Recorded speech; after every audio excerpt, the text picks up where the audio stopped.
afternoon. And welcome to Action 4 News. I'm Colleen Williams. And I'm your co-anchor, Tom Tucker.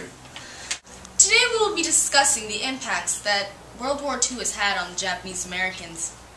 Now, in light of the attack on Pearl Harbor, many Americans have had their defenses on high.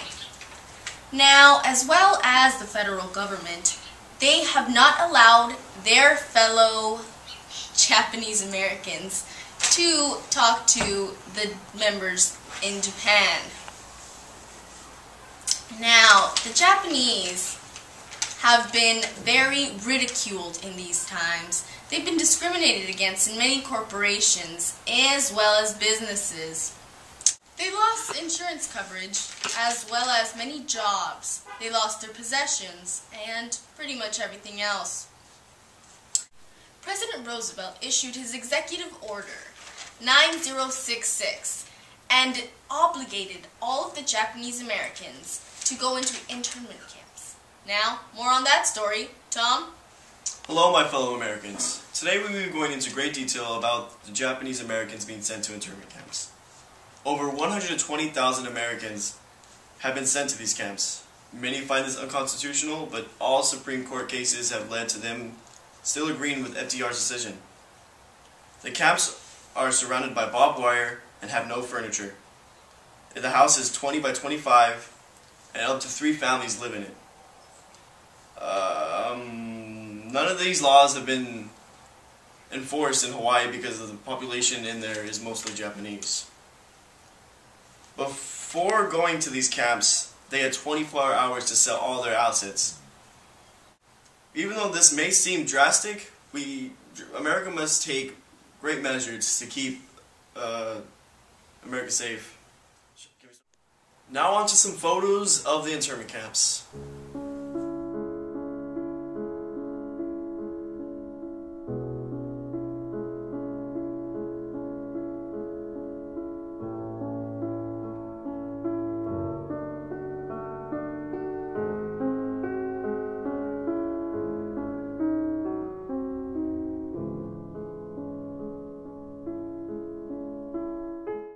Even though this may seem drastic, America must take great measures to keep up their national security.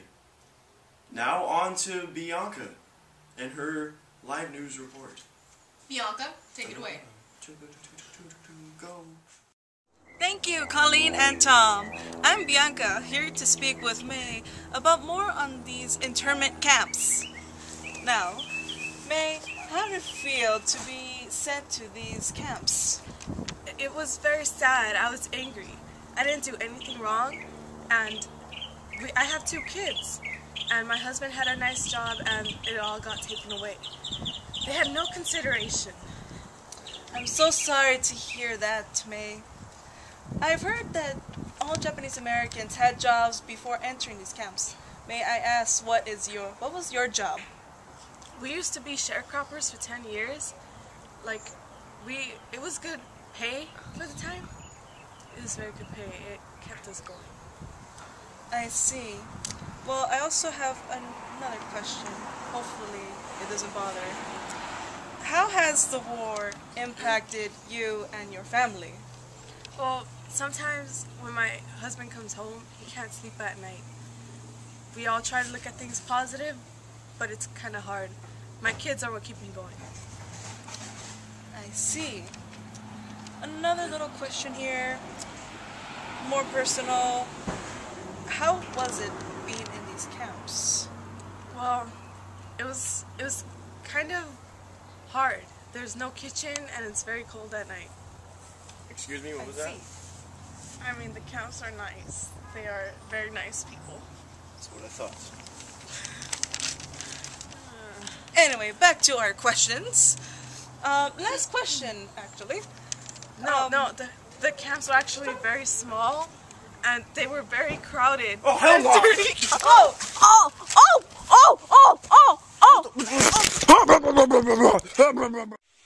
Whoa! Let's see that one again.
When the Japanese attacked Pearl Harbor, our west coast became a potential combat zone. Living in that zone were more than 100,000 persons of Japanese ancestry, 2/3 of them American citizens, 1/3 aliens. We knew that some among them were potentially dangerous, but no one knew what would happen among this concentrated population if Japanese forces should try to invade our shores. Military authorities therefore determined that all of them, citizens and aliens alike, would have to move. This picture tells how the mass migration was accomplished. Neither the Army nor the War Relocation Authority relished the idea of taking men, women, and children from their homes, their shops, and their farms. So the military and civilian agencies alike determined to do the job as a democracy should, with real consideration for the people involved. Now, on behalf of my partner Tom and I, we wish you a good night.